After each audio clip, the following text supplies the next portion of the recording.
Madilim na naman mga kapatid. Sinaurasin.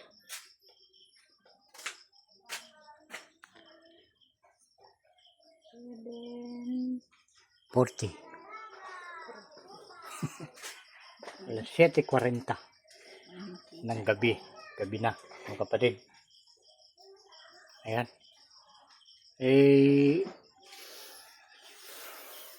Hindi na sana tayo magbablog ngayon. Gabi na eh. Pero kailangan eh. Nasa ano tayo mga kapatid. Nasa public tayo. Kailangan halos lahat ng ginagawa natin nakikita ng lahat. Diba mga kapatid?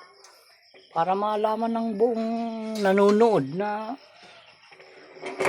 kung tayo ba ay nagsisinungaling o nagsasabi ng totoo. Ay, napapansin ko mga kapatid, maraming nagbablog dyan ako. Pinipeke yung itsura nila. Saka lang lumalabas sa ano, sa pagbablog nila pag ang kapal ng make-up. Di ba? Ganon. Ewan ko ba kung bakit ganon. Ayos yung mga kilay. Yung lipstick. Ano ko. Ewan ko ba. Huwag sanang ganon ang basihan ng mga tao. Katotohanan nga, di ba? Katotohanan ang hinahanap natin eh. Kung ano ka, kung anong itsura mo, ganon na. Huwag ka nang mag-make up pa dyan. Ano ba yung make up na? Peke yung make up mga kapatid. Pag naghilamos ka, wala na yan. Mag-vlog ka kung ano yung itsura mo. Ako. Hinahangad mo dahil maganda ka. Puputi yung itsura mo. Maraming manunood sa'yo. Ay, naku. Ganon. Yun namang ano, yung iba nga, naniniwala sa mga ganon, maputi yung mukha. Maganda yung itsura. Abay, nanonood. Diba? Yun yung mga tao na yung mga interesado sa mga magagandang itsura. Yun yung mga mahilig sa peke. Maniwala kayo sinasabi ko mga kapatid. Yung mga taong mahilig sa magagandang itsura ng tao, ang mukha, ayun yung mahilig sa peke. Diba? Totoo yan. Pero yung mga tao na pinanunood ka kahit anong itsura mo, ayun yung mga totoo mga kapatid. Mahilig sa totoo. Walang peke. Hinahangad eh. Ayan, kain na tayo mga kapatid. Ayan, yung ating hapunan. Kilala nyo yan. Baka hindi nyo kilala yan. Ito, sabaw lang yung kinuha ko dahil titikman ko muna. Diba? May naligaw na kaputol na bangot. Ganyan yung buhay natin. Yan ang totoo mga kapatid. Kaya sana yung mga kababayan natin na nanunood lang kung maganda yung itsura nung nagbablog. Hindi nila sinusuring mabuti kung yung nagbablog ay totoo lahat yung sinasabi, totoo yung itsura. Itong kapatid ninyo, tingnan nyo. Walang peke yung mukha nito. Totoo yan. Hindi na yan mababago. Umulan man o bumagyo. Diba? Yung mga di-make-up niyan, pag umulan, nako, magbabago ang itsura ng mga ganyan, mga kapatid. Kain na.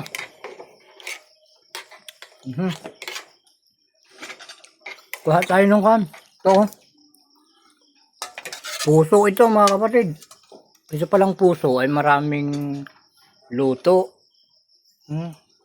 Pwedeng adobo, pwedeng may sabaw. Ito yung mga ulam na original. Walang mga kung ano-anong lahok. Giyat-giyatin mo lang, himay-himayin mo lang, lagyan mo na ng asin, bitsin, okay na. Kahit walang manteka, mga kapatid, pwede ito, mauulam nito. Yung iba nga, iniihaw lang to eh. Puso ng saging, iniihaw lang to. Nung pag naihaw na, isakusaw na sa asin, pwede na. Ayan, mga kapatid. Ganyan ang original na pamumuhay ng ating mga ninuno.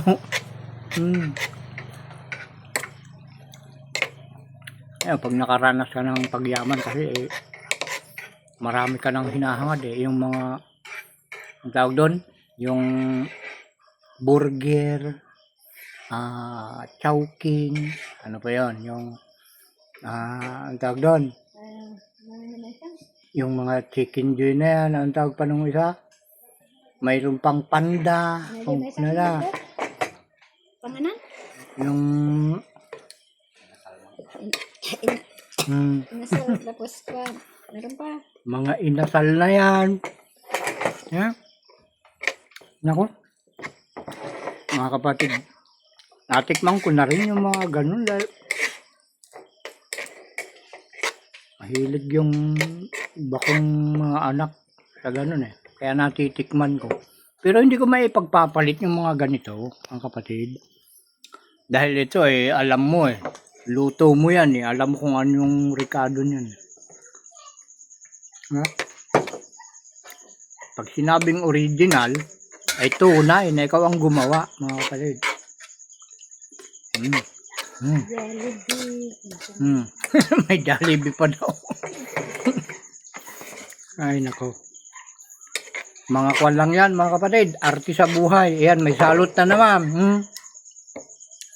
May salot na naman na ano. Dumarating. Hindi hihinto yan hanggat di nauubos yung mga masasama. Alam niyo mga kapatid kung sino yung masasama? Yung hindi alam ang 10 utos. Yeah, di ba? Basta hindi mo alam yung 10 utos, hindi mo ginagawa, kasama ka sa listahan ng masasama. Sinasabi ko sa inyo mga kapatid. Ewan ko kung hanggang kailan kayo magtatakip ng tainga sa sinasabi ko sa inyo. Yan, hatulan nyo yung sinasabi ko. Simula noon hanggang ngayon, 10 utos ang namamayagpag, mga kapatid. Huwag niyong baliwalain yan kung gusto niyong mabuhay ng payapa, mga kapatid. Sabihin nyo, patawa-tawa naman ito, baka hindi totoo. Ganyan talaga anak ng tao, mga kapatid. Pangiti-ngiti lang, pero ayaw niya ng kasinungalingan. Kalaban niya yung mga sinungaling. Kalaban ko yung mga madadaya. Yung mga abusado na yan. Nako. Kung gaano ang galit nila sa akin, mas galit ako sa kanila. Mga sinungaling na tao. Mga nagmamahal sa mali. Ay, kapatid.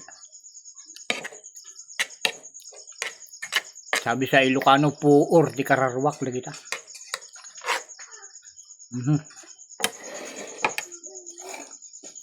Kung nadagay na silan nga babakit, pakpakawan. Kasilatan, kakabsat, naimbag nga rabi ka niya amin.